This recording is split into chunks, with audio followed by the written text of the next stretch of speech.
Bon début de semaine à toutes et à tous, mesdames et messieurs. Merci de faire confiance au journal de la ville et tout de suite le sommaire. Une question d'actualité adressée au ministre de la Santé publique et Prévention, Jean-Jacques Mbongani, par l'honorable Guy Mafuta sur l'accroissement brusque et vertigineux du taux de mortalité dû à la Covid-19 dans la ville de Kinshasa. L'attaque à la bombe perpétrée ce dimanche 27 juin à Beni au sein de l'église catholique au quartier Boutili, faisant 2 blessés parmi les fidèles, la représentante spéciale du secrétaire général des Nations Unies, Bintou Keïta, condamne cet acte qu'elle qualifie de lâche et cruel. Arrestation du directeur général de Beseko, Matondo Mbungu, par le parquet général près la Cour constitutionnelle dans le cadre des enquêtes sur les dossiers de détournement des deniers publics dans le projet de parc agro-industriel de Bukanga-Lonzo. C'est tout pour les sommaires. Mesdames et messieurs, encore une fois, bienvenue dans ce journal.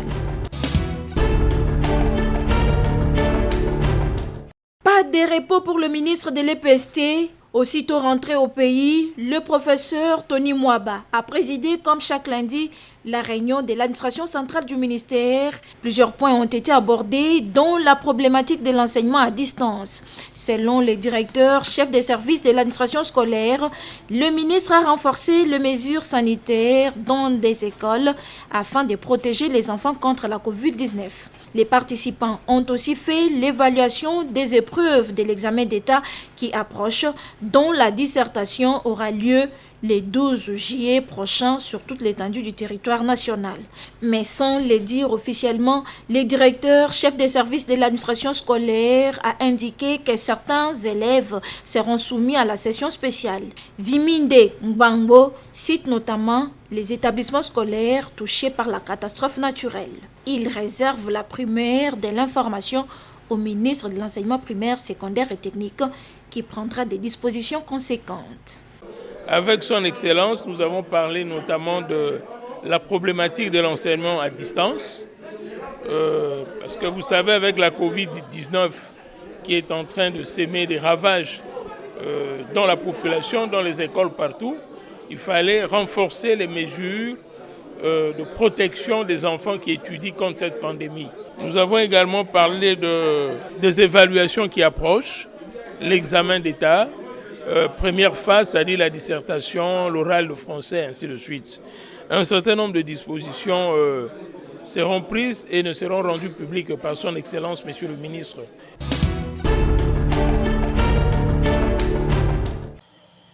Bonne nouvelle pour les habitants de la ville de Kananga et ses environs.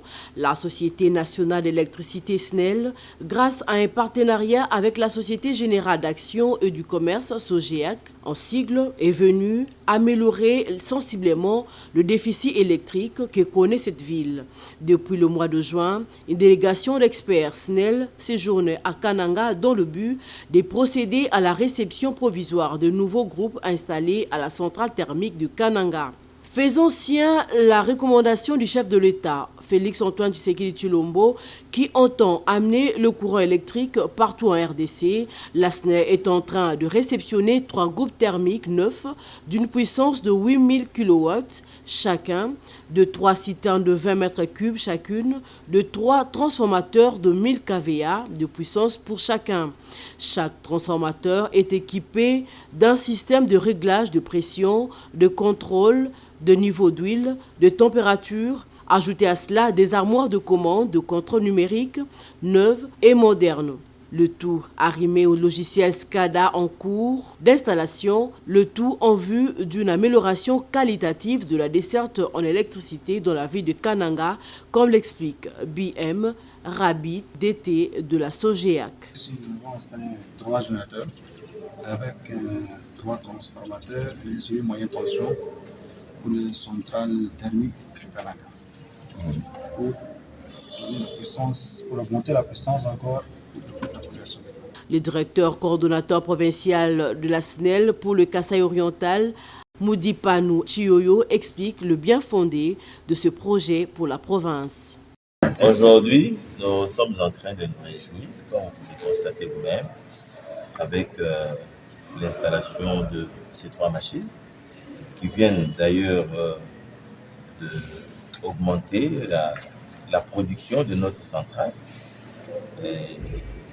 Nous pensons que la mise en service de ces 3 machines va d'abord au niveau de la SNEL augmenter ou même tripler la production que nous avons. Nous pensons que le système de délestage qu'on avait serait sensiblement réduit et la population peut bénéficier de l'énergie. Il y a un point aussi important, c'est que les anciennes machines consommaient plus de carburant.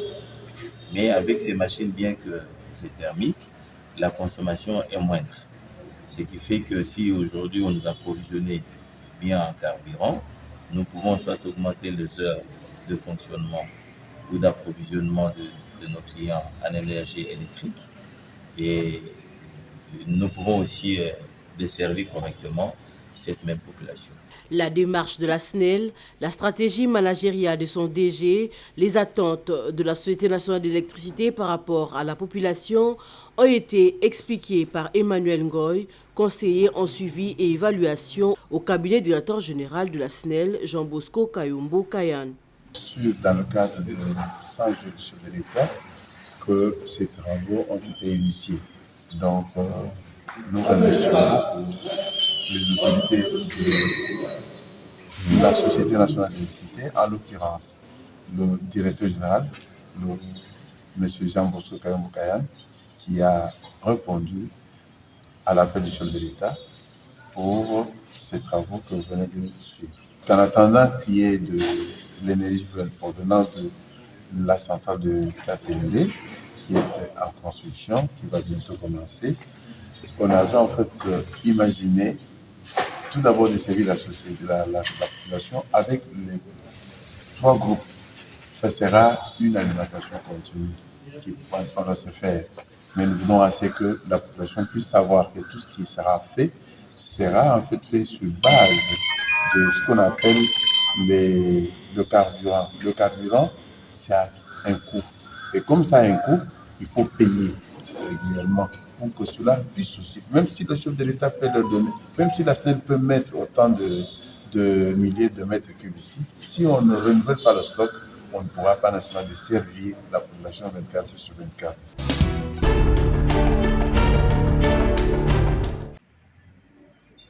Après le TAP de contrôle visuel, les experts de la SNEL et ceux de Sogéac ont procédé au démarrage des machines, question de continuer la vérification de ces machines en état de fonctionnement, c'est là d'après un protocole strict. Tous les paramètres ont été pris en compte. Après vérification, chaque machine a été allumée à vide, mécaniquement, de manière individuelle. Ceci dans le but de vérifier le comportement de chacune d'elles. Ensuite, les experts ont procédé à l'allumage automatique à partir de 2 armoires de contrôle. Ensuite, grâce à la fermeture de BDE, jeu de barre, le courant a été envoyé aux abonnés.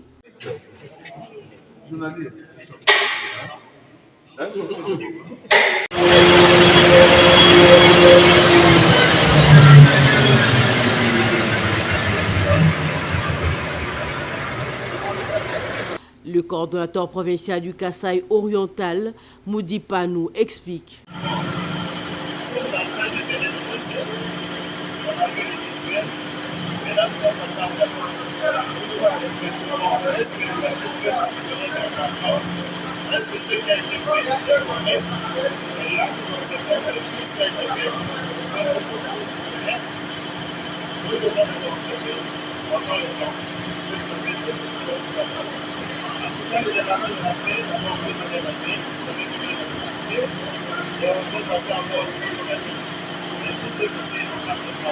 Emmanuel Ngoy, conseiller du DG de la SNEL, quant à lui, n'a pas manqué de mots. Ce qui fait ce soir, c'est ce qu'on appelle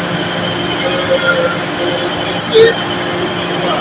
Cet essai va permettre à ce qu'on va faire la vidéo de l'essai et la proposition provisoire.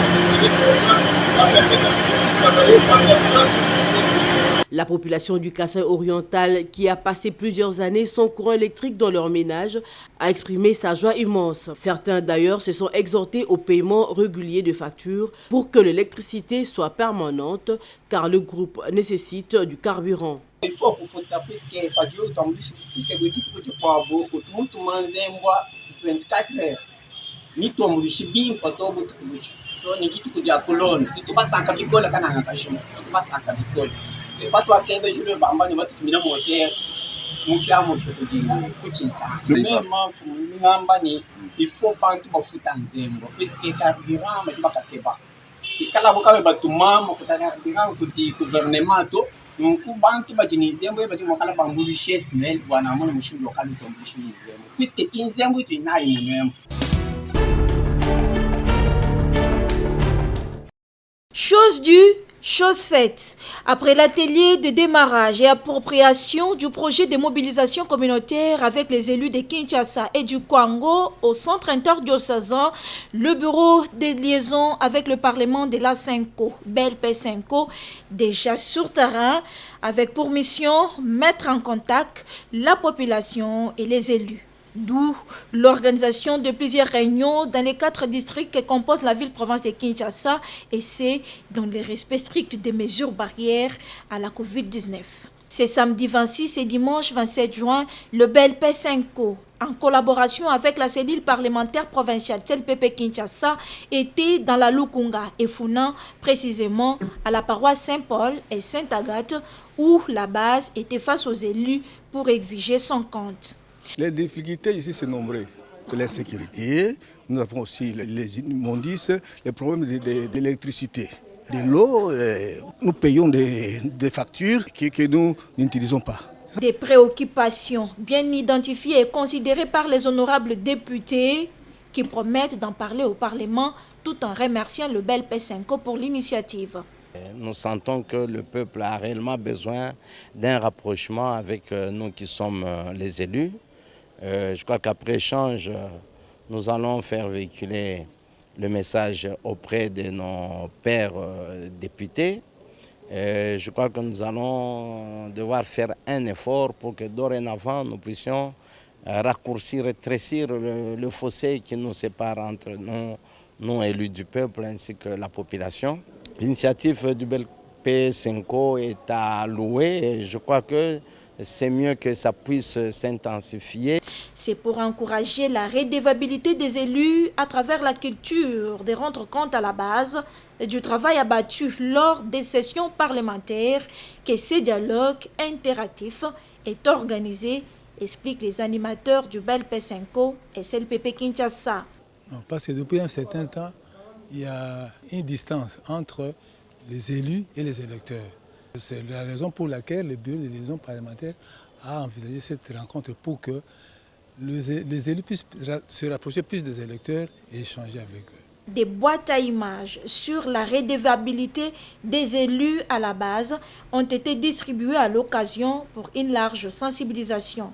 Et c'est avec l'appui des National Endowment for Democracy, NED, que ce projet est rendu possible par le BELP Cinco.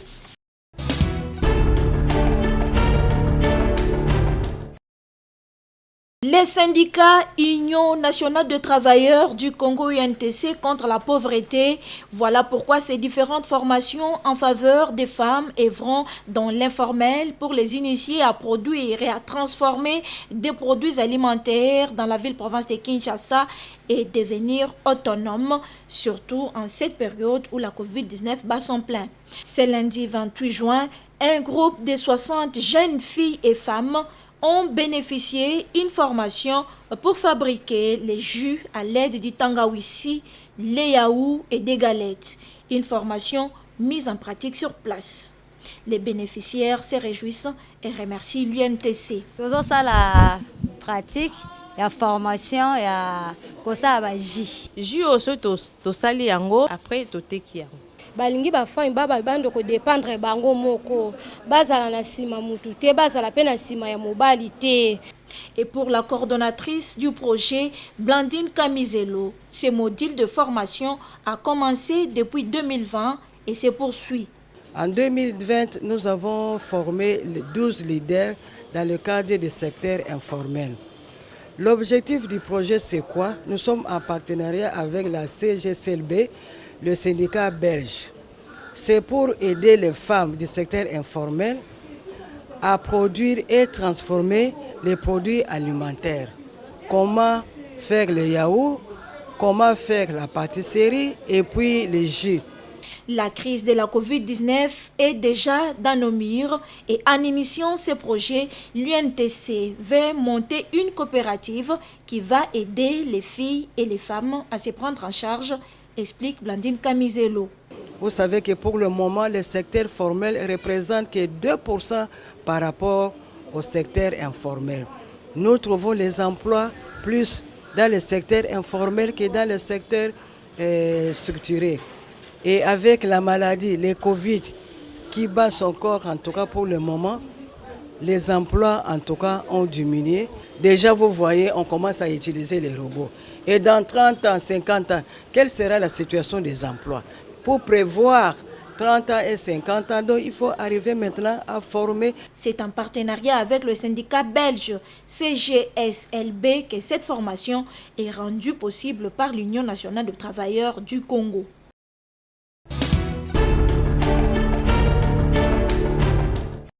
Le chef Girest Ngamaba Ngante, président fondateur de la fondation qui porte son nom, Fonging en sigle, accompagné de quelques membres de la fondation, ont sillonné quelques quartiers de la commune de Kimbantek le samedi pour une visite aux personnes de 3e âge en vue de sensibiliser cette catégorie de personnes qui sont vulnérables à la Covid-19, surtout avec cette 3e vague qui semble être dangereuse.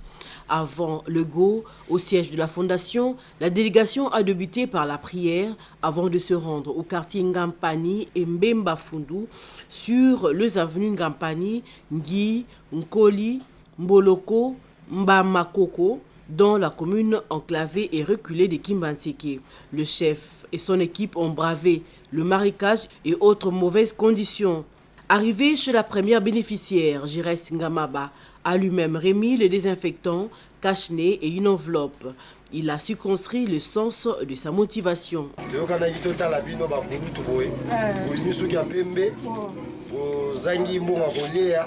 Pasi eza na Kinshasa makasi na maladi oyeli biso ya coronavirus oyo epesi pena pasi makasi na mokimo yango mo tosanganaki tolobi te po tosunga bakoko na biso bazangi mo eloko ya kolata bazangi mo eloko ya kosokola maboko yango wana tokanisaki koya otala bino. La première bénéficiaire s'est réjouie de ces gestes et lui a encouragé à ne pas s'arrêter en mi-chemin.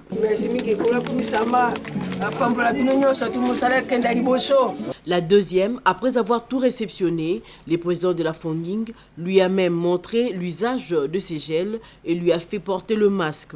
Sa fille, très touchée par cet acte, a avoué que cette enveloppe servira aux soins de sa mère malade. Merci.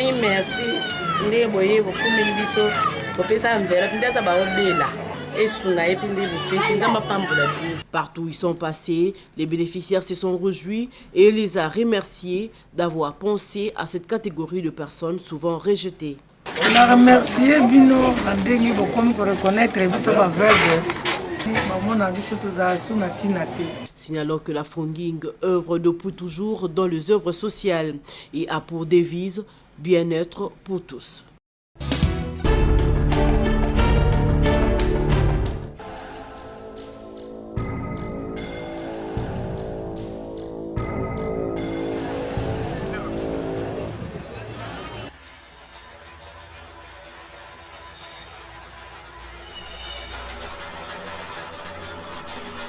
Maman, par ici.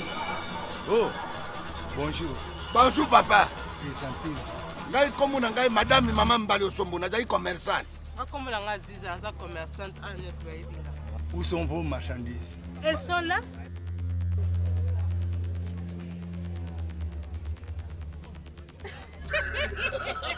C'est vraiment ok, toi.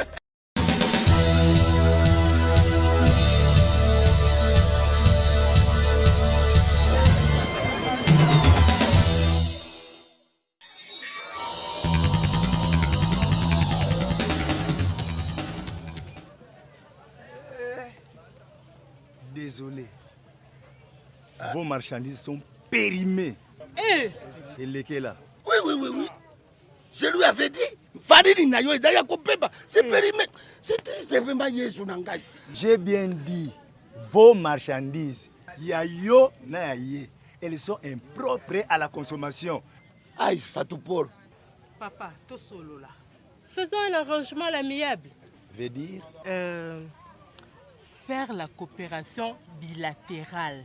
Donc, coopération gagnant-gagnaka. Ah, vous avez des termes, hein? J'ai bien dit, vos marchandises sont avariées, périmées. Et on les cache. Fin mission. Gaou. Chef, les marchandises sont avariées. Gaou. Chef. Avarié ne tue pas les Congolais. Congolais kufaka na microbite. Tikanga na solola na bango. Ngana zali Angelo Molobeli na bino. Allons tout droit au bi. Papa mutuno ana za kilo E bene kutu pete. Yanga mpe mosusu yango. Biso na biso tokende kobomana na ndenge nini wana. Yo kutu tiko tak. Tako tiko. Vous êtes sauvages, hein? Nous sauvages? Oui, parce que vous m'avez me sauvé. Faut ne s'y dire ça chantier nangai. Allez, venez avec moi dans mon bureau. Chers compatriotes, la corruption favorise la mise sur marché des produits périmés. Pour une alimentation saine, combattons-la. Ceci est un message du RECIC, réseau d'éducation civique au Congo, avec l'appui de 11-11-11.